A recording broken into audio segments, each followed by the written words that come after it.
Hello professor, today I am going to demonstrate my RSA Python code. Now let's run the code. So I am generating random n and random e also, so that both goals will be satisfied. So these are my n and my e. First of all, I will show you the encryption. So to use the partners n and e, we have to type 1 and we have to enter the partners n and e.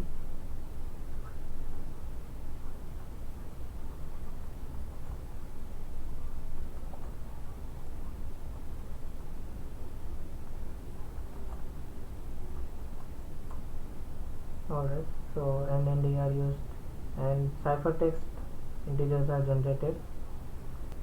Now I will show you the decryption part. So to decrypt the message, we have to type 2, and in this process I will use my n, so I will type 2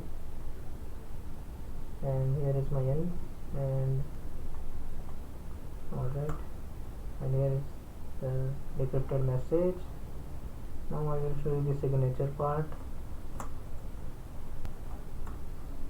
Now I will use my n and my d.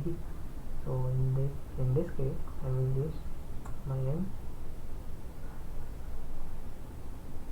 So ciphertext integers are generated, and to verify the signature we will type 4, and in this we will use my n, so we will type 1. So n and e that are used to verify the signature, and we will copy this and paste this, and we will also enter the original text. Alright, and then boom, signature is verified. Thank you.